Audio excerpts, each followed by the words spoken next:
नमस्कार, war state देख रहे हैं आप। मैं हूं आपके साथ पूजा। महाराष्ट्र विधानसभा के 3 दिवसीय विशेष सत्र के आखिरी दिन यानी कि आज देवेंद्र फडणवीस सरकार ने अपना बहुमत साबित किया।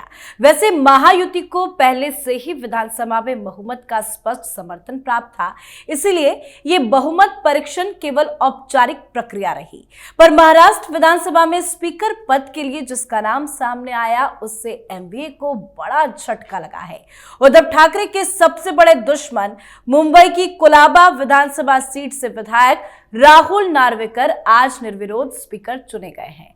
तो वहीं उद्धव ठाकरे की शिवसेना ने विधानसभा कार्रवाई का आज बहिष्कार कर दिया। सदन के बाहर एमवीए के विधायकों ने जमकर बवाल काटा। आदित्य ठाकरे ने कहा कि शिवसेना युवती ने 2 चीजों की वजह से आज की कार्रवाई का बहिष्कार किया। पहला, हमने रीति रिवाज और परंपरा का सम्मान करते हुए कल स्पीकर के चुनाव को निर्विरोध कर दिया था, लेकिन अब जो नाम यानी कि राहुल नार्वेकर का जो नाम सामने आया है, उसने पिछले 2.5 साल में विभाजन की राजनीति की। हमें गारंटी चाहिए कि वो अन्याय दोबारा नहीं होगा। तो आखिर क्यों स्पीकर से डर गई है एमवीए, बताएंगे आपको। साथ ही 3 दिनों तक चले महाराष्ट्र विधानसभा की 3 दिवसीय विशेष सत्र में कैसे फंसी एमवीए, वो भी बताएंगे। तो महाराष्ट्र की राजनीति पर ताजा अपडेट के साथ मेरे साथ स्टूडियो में मौजूद हैं कैपिटल टीवी के editor in chief doctor Manish Kumar और एग्जीक्यूटिव एडिटर राजीव जी। सर, आप दोनों का बहुत बहुत स्वागत है। धन्यवाद। सर, 3 दिनों का महाराष्ट्र विधानसभा का विशेष सत्र, कैसे फंसी एमवीए? देखिए, एमवीए पूरी तरीके से एक डिवाइडेड हाउस है। डिवाइडेड हाउस इसलिए भी है क्योंकि ये दिशा विहीन हो चुके हैं, डिसओरिएंटेड हो गए। उनको समझ में नहीं आ रहा भाई करना क्या है, पहली चीज। दूसरी चीज, आदित्य ठाकरे को वो काम नहीं करना चाहिए जो उनके बस की नहीं है। भाई शपथ लेना ही था तो पहले ही दिन ले लिए होते। क्यों बहिष्कार कर रहे थे, क्यों बहिष्कार किया? दूसरी चीज, आपके पास संख्या नहीं है, स्पीकर आप तय थोड़ी करोगे। ये ब्लैकमेलिंग से चलती है सरकार क्या? भाई जिसकी सरकार है, जिसके पास बहुमत, उन्होंने तय किया भाई राहुल नार्वेकर होंगे तो वो होंगे। मतलब रस्सी जल गई है, बल नहीं गया। अभी तक आपको समझ भी नहीं आ रहा है कि कितनी बड़ी हार है। और अच्छे रिलेशन अगर आप रखोगे, दया आ जाए देवेंद्र फडणवीस को, तो लीडर ऑफ अपोजिशन जो है वो दिया जा सकता था। लेकिन आपने इस तरह का स्टैंड ले लिया। और ये क्यों ले रहे हैं? क्योंकि इनको दिखना है कि सबसे ज्यादा लड़ाकू हम हैं। लेकिन वो समझ में नहीं आ रहा है कि पीछे जो है वो गड्ढा होते चला जा रहा है। उद्धव ठाकरे और शिवसेना, उनकी जो पार्टी है, उसकी वजह से समाजवादी पार्टी ने थैंक यू कह दिया कि बाय बाय, नहीं रहेंगे इसके साथ। ये बाबरी मस्जिद वालों के खिलाफ जो है, ये जिन लोगों ने तोड़ा उसको वीर पुरुष बता रहे हैं। 6 तारीख को बकायदा। और जब इधर डर लगा कि कहीं ऐसा तो नहीं कांग्रेस वाले भगा देंगे हम लोगों को इंडी गठबंधन से, एमवीए से, तो आज एक अनोखी खबर आई कि उद्धव ठाकरे ने अपने विधायकों को कहा है कि भाई, और नेताओं को, कि सब लोग शपथ लेंगे कि हमारे नेता उद्धव ठाकरे, हमारे नेता आदित्य ठाकरे, हम पार्टी से गद्दारी नहीं करेंगे। मातोश्री में लिखवाया भी। और अब तमाम शिव सैनिकों को ले जाकर के कोई दरगाह है, कोई पीर बाबा की दरगाह है, उस दरगाह में जाकर के ये लोग जाकर के शपथ लेने वाले हैं। वो तो आधा, अच्छा ये भी बता देते हैं आपको, मातोश्री में शपथ ले लेते, दरगाह क्यों? नहीं, दरगाह पे वो मैसेज देना है ना कि हम जो है बिल्कुल मुसलमानों की पार्टी हो गए हैं, दरगाह में जाकर के शपथ ले रहे हैं। और ये भी डिक्टम दिया गया है कि जो कोई वहां नहीं आएगा, ये माना जाएगा कि वो गद्दार घोषित हो गया है। तो ये सब काम आप कर रहे हो, समझ ही नहीं आ रहा। मुझे तो समझ में ही नहीं आ रहा है कि भाई उद्धव ठाकरे को क्या हुआ है। आप वो सारे काम कर रहे हो जिससे पार्टी और कमजोर होगी और टूटेगी। शिव सैनिक की नजरों में आप उतना ही ज्यादा गिरते चले जाएंगे। हार अभी भी हजम नहीं हो पा रही। लेकिन सर, राहुल नार्वेकर के नाम से इतना ज्यादा क्यों डर हो गया है? क्योंकि आदित्य ठाकरे, उद्धव ठाकरे दोनों को लगता है कि अब आगे अगर जो बच्चे खुचे विधायक हैं उसको बचाना है तो नार्वेकर के खिलाफ पहले से तैयार कर लो पृष्ठभूमि कि अगर कुछ विधायक भाग कर जाएं और उसके डिस्क्वालिफिकेशन के लिए नार्वेकर के पास हम जाएं तो वो मेरे पक्ष में फैसला दे। अब नियम कानून है, स्पीकर की अपनी ताकत है और उनके पास पावर है, लेकिन उस पावर का दुरुपयोग करने के लिए भारतीय जनता पार्टी के नेता नहीं बैठे हैं। अगर पिछली बार इन लोगों ने ये जो डिस्क्वालिफिकेशन का चक्र रचा जिसमें उद्धव ठाकरे की पार्टी को किसने सलाह दिया, हो सकता है वकील कांग्रेसी हैं और इनको सलाह देकर भेजे होंगे कि देखो 40 विधायक गए हैं लेकिन 16 विधायक के खिलाफ कंप्लेन करो। अगर सारे के सारे विधायकों के खिलाफ करोगे तो ऐसे ही तुम कमजोर पड़ जाओगे, इसलिए 16 विधायकों के खिलाफ कंप्लेन करो। आप किस आधार पर, जो एक पार्टी बनी, एकनाथ शिंदे उसके नेता थे और 40 विधायक उनके साथ था, 16 तो आपके पास था, तो ऐसे में आप किस आधार पर उनके 16 विधायकों के खिलाफ कंप्लेन लेकर गए थे? अब पूरी प्रक्रिया उन्होंने बता दी कि क्यों हमने इन लोगों को डिस्क्वालीफाई नहीं किया। अब इनको लगने लगा भारतीय जनता पार्टी का ये नेता राहुल नार्वेकर है जो शिवसेना यूबीटी के खिलाफ है। अब आपकी धारणाएं वैसी ही है जैसे राहुल गांधी दिल्ली में बैठकर धारणा बनाते हैं, तो आदित्य ठाकरे ट्रेनिंग ले रहे हैं। अब ट्रेनर उनके कौन है? उनके ट्रेनर हैं संजय राउत, उनके ट्रेनर हैं राहुल गांधी के कुछ नए जो ग्रुप में लोग हैं वो। अब इन लोगों से ट्रेनिंग लोगे तो कॉपरेशन नहीं होगा, इन लोगों से ट्रेनिंग लोगे तो आप प्रतिस्पर्धा को प्रतिद्वंदिता और दुश्मनी में तब्दील कर दोगे। यही आदित्य ठाकरे की स्थिति है। आप कह रहे हो स्पीकर को हमने निर्विरोध चुनने दिया क्योंकि परंपरा है, अगर परंपरा नहीं होती तो क्या कर लेते? तुम्हारे पास ताकत क्या है? 46 विधायक तीनों पार्टियों को मिलाकर है, उतने विधायक में तो आप स्पीकर को क्वेश्चन के लिए बोलोगे वो डांट कर बिठा देगा, फिर भी कुछ नहीं कर पाओगे। हम तुम्हारे पास जब हैसियत नहीं है तो ये कहो कि हमारे पास स्ट्रेंथ नहीं है तो हम स्पीकर के चुनाव में पार्टिसिपेट नहीं करेंगे या नॉमिनेशन किसी को नहीं करवाएंगे, निर्विरोध तो चुना ही जाना था। लेकिन जब उसमें परंपरा की बात करके तुमने छोड़ दिया तो फिर लेकर क्यों गए कि नहीं डिप्टी स्पीकर विपक्ष का होना चाहिए? किस आधार पर होना चाहिए? या फिर नेता प्रतिपक्ष हमें बना दो, ये किस आधार पर बनाया जाएगा? अगर आप विरोध करोगे, हंगामा करोगे, पूरे 3 दिन के दौरान इन लोगों ने क्या किया? पहले दिन चले गए ईवीएम करते हुए और वहां पर प्रोटेस्ट किया कि शपथ नहीं लेंगे। शपथ नहीं लोगे तो ये बोलो कि हम शपथ लेंगे ही नहीं, हमें यह हार स्वीकार नहीं है। और हमारे विधायक जो आए चुनकर वो भी भारतीय जनता पार्टी ने जानबूझकर ईवीएम में छेड़छाड़ करके करवाया है, ये इस्तीफा देने को तैयार है। जैसे ये जो शरद पवार गए मॉक ड्रिल के लिए कि बैलेट पेपर से होना चाहिए, बैलेट पेपर से होना चाहिए, वहां का विधायक शरद पवार की पार्टी का, और उसने कहा कि भाई हम भी इस्तीफा दे देते हैं शरद पवार कहें तो शरद पवार कहते कि नहीं तुम इस्तीफा दे दो और इस जगह पर जितने हमारे 10 विधायक हैं सारे इस्तीफा देंगे और मांग करेंगे बैलेट पेपर से चुनाव नहीं होगा तब तक हम राजनीति में चुनावी प्रक्रिया में नहीं हिस्सा लेंगे। एक बार करके देखो, फिर कुछ समय के बाद तुम्हारी औकात पता चल जाएगी कि राजनीति क्या होती है। जैसे महबूबा मुफ्ती की बात थी, इन्होंने कहा, महबूबा मुफ्ती ने चिल्ला करके, देखो जम्मू कश्मीर में चुनाव होगा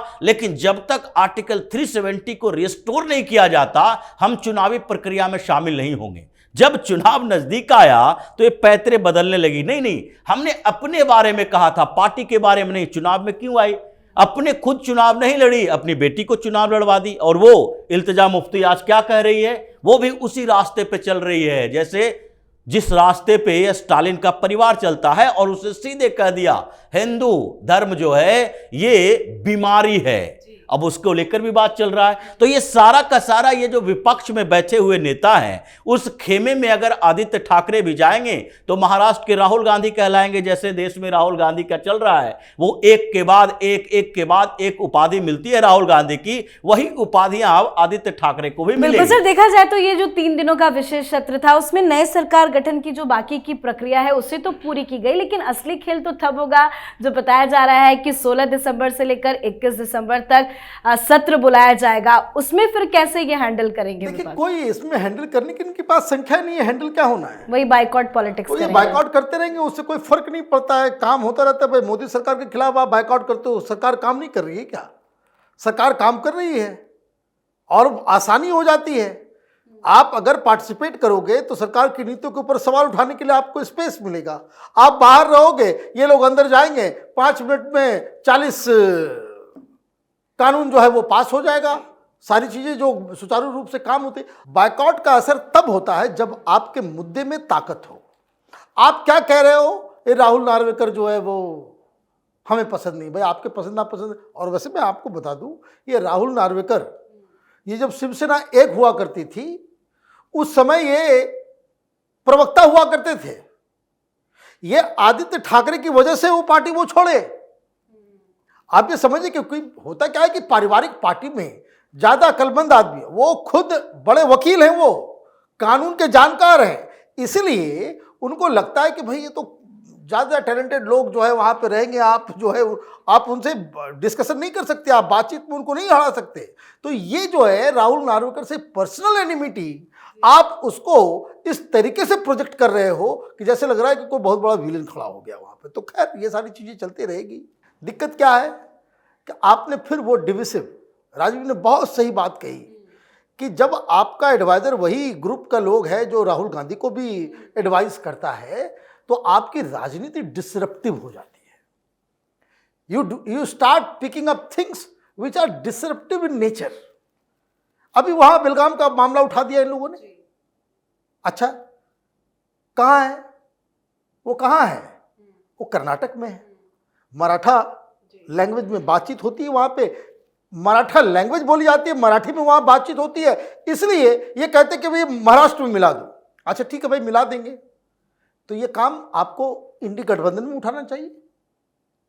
वहां पे तो मुख्यमंत्री सिद्धरामैया है, राहुल गांधी को जाकर के कहिए कि वहां रेजोल्यूशन पास कर दे, सरकार से बात कर ले केंद्र में, और वो कहे कि भाई हम बेलगाम को जो देना चाह रहे हैं भाई महाराष्ट्र को देते। आप वहां बात करोगे? नहीं करोगे। दूसरी चीज, लोगों को आप भड़काने का काम कर रहे हो। कोई भी राज्य से किसी राज्य को अलग करना है, उसको दूसरे राज्य में भेजना या उसको यूनियन टेरिटरी बनाना है, ये बात कहां उठाई जाएगी? असेंबली में। यही आपकी राजनीति की अंडरस्टैंडिंग है। जो काम पार्लियामेंट का है वो पार्लियामेंट में उठेगा ना, असेंबली में आप उसको लेकर के बवाल करोगे। इसका मतलब ये है कि आप चीजों को डिसरप्ट करने की कोशिश कर रहे हो। पार्टी आपकी टूट रही है, उसका ध्यान नहीं गया। अभी तक आप हार मानने को तैयार नहीं हो। आपको अभी भी लग रहा है कि उनके साथ बहुत, आप जो है वो विक्टिम कार्ड खेलने की कोशिश। वैसे आज देवेंद्र फडणवीस ने डांट भी लगाई है, कहा कि बाजार ना बनाए इसे। बिल्कुल सही कहा, क्योंकि अब इसी तरह की भाषा, इसी तरह का लैंग्वेज जो है उनको सुनने का आदी होना पड़ेगा, क्योंकि राहुल नार्वेकर भी डांटेंगे, मुख्यमंत्री भी डांटेंगे, और जो थोड़ा कुछ बच जाएगा वो सूद समेत जो है एकनाथ शिंदे भी डांट लगाएंगे। यही इनकी हालत। बिल्कुल सर ने बहुत अच्छी बात कही कि बेलगाम का मुद्दा वहां क्यों उठाया जा रहा है। आप राहुल गांधी से बात कीजिए, अब तो प्रियंका वाड्रा भी कर्नाटक पहुंच गई है, उनसे बात करें, लेकिन महाराष्ट्र की असेंबली में ये सारी बातों का जिक्र क्यों? देखिए, महाराष्ट्र की असेंबली में ये बात उठाने का मकसद सिर्फ पॉलिटिकल है, क्योंकि बेलगांव का मुद्दा आज से नहीं है। बेलगांव का मुद्दा तो 3 दशक से इनके पास है, और ये लोग बार बार वो पॉलिटिकल मुद्दा उठाते हैं इसलिए कि मराठा कार्ड खेलेंगे। अब जो समस्या का समाधान आसानी से नहीं हो सकता, उस समस्या को उठाओ और उसके बाद कहो कि सरकार ये नहीं कर रही है। ये पूरा नेचर है इन लोगों का। जैसे राहुल गांधी कहते हैं अडानी को गिरफ्तार कर लो, किस आधार पर मोदी गिरफ्तार कर लेंगे अडानी को? आपके पास अगर सबूत है, आप अदालत में जाओ, अदालत से गिरफ्तारी वारंट लाओ और वहां पर फिर गिरफ्तार कर लिया जाएगा। ऐसा तो है नहीं कि अडानी के खिलाफ कोई केस हो ही नहीं सकता है, लेकिन आप कहते हो कि गिरफ्तार कर लो, गिरफ्तार कर लो। अगर गिरफ्तार करने की ताकत इंदिरा गांधी की तरह रहती ये मोदी सरकार में, और इंदिरा गांधी की तरह डिक्टेटरशिप चलाना होता, तो किसी को गिरफ्तार करके अंदर कर देते। सबसे पहले राहुल गांधी को गिरफ्तार किया जाता। लेकिन ये ऐसी सरकार नहीं है, मोदी का नेचर भी ऐसा नहीं है। आपके पास जिस घोटाले के सबूत है सरकार के पास, जिसमें ईडी इंक्वायरी कर रही है, वहां पर भी सुप्रीम कोर्ट, हाई कोर्ट के हवाले से चल रहा है कि हाई कोर्ट में गए, आप सुप्रीम कोर्ट में गए, बेल लेकर चले आए, और जाते हो सुप्रीम कोर्ट में, उस मामले में सुनवाई होती है, वो अगर गिरफ्तारी नहीं करने दे रही है, आपको सजा हुई, गिरफ्तार नहीं करने दे रही है, सजा को सस्पेंड कर दिया गया, तो वही सरकार करेगी। लेकिन ये लोग ऐसे मुद्दे उठाएंगे जिसका सॉल्यूशन नहीं निकल सकता, समाधान नहीं हो सकता है। और यही अब ये लोग कर रहे हैं कि अब तो आपकी सरकार हो गई और बहुमत है, तो बहुमत है तो इसके आधार पर विधानसभा में तो इसकी चर्चा नहीं हो सकती, क्योंकि किसी भी स्टेट के सीमा में परिवर्तन करने, किसी स्टेट के सीमा को बढ़ाने, घटाने, जोड़ने का अधिकार सिर्फ केंद्र के पास है, यानी कि पार्लियामेंट के पास है। अगर पार्लियामेंट में बिल लेकर आओगे तो क्या कांग्रेस समर्थन करेगी? महाराष्ट्र के मुद्दे पर कांग्रेस समर्थन कर दे कि नहीं, कांग्रेस को बोलो कि पार्लियामेंट में एक बिल लाए और सरकार को घेरे, वहां की सरकार भारतीय जनता पार्टी समर्थन कर रही है कि नहीं। यह पूरा पॉलिटिकल मुद्दा है, क्योंकि इन लोगों को लगा कि अभी स्थिति अलग हो गई है। अभी महाराष्ट्र में कोई लोकल मुद्दा नहीं चल रहा, ना तो महाराष्ट्र में इस बात के लिए चल रहा है कि मराठा कार्ड खेल लो, यहां पर दलित कार्ड खेल लो, ओबीसी को अलग कर दो। अभी पूरा का पूरा हिंदू एकजुट हो चुका है और इसमें इन लोगों के पास एक ही विकल्प है कि अलग अलग मुद्दे पर एक एक समुदाय को अलग करो, तभी इन लोगों की राजनीति आगे बढ़ पाएगी। बिल्कुल सर, बहुत बहुत धन्यवाद सर आप दोनों का। धन्यवाद। तो महाराष्ट्र विधानसभा की 3 दिवसीय विशेष सत्र का आज आखिरी दिन था। विशेष सत्र का आज समापन हो गया है। वहीं 16 दिसंबर से नागपुर में विधानमंडल का शीतकालीन सत्र शुरू होने वाला है। नागपुर में आयोजित सत्र 1 हफ्ते का होगा। शीतकालीन सत्र 16 दिसंबर से शुरू होगा और ये 21 दिसंबर तक चल सकता है। हालांकि अभी तक सत्र कितने दिनों तक चलेगा इसकी कोई आधिकारिक जानकारी सामने नहीं आई है, लेकिन फडणवीस की सरकार एक्शन मोड में है और एमवीए में संख्या भी कम है। एमवीए का हाल बुरा है, मुद्दा कुछ हाथ में नहीं है, जिस वजह से बाइकॉट पॉलिटिक्स को सहारा बनाया जा रहा है। तो महाराष्ट्र की राजनीति पर आप अपनी राय कमेंट कर लिखें। देखते रहिए कैपिटल टीवी। नमस्कार।